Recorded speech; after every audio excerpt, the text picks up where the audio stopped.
I'm going to show you how to make a drink called a White Jamaican. We're going to start off with our ice, pour this into your glass, and then we're going to add to that 1.5 ounces of coconut rum.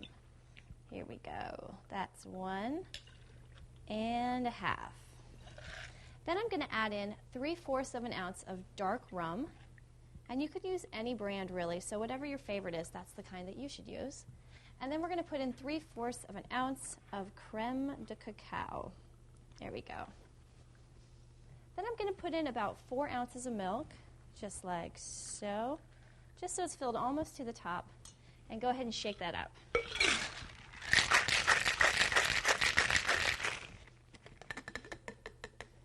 All right. We're then going to pour this into a highball glass. There we go. Add in your stirry straw. And you can go ahead and garnish that with a cherry. And there you have a White Jamaican. Cheers.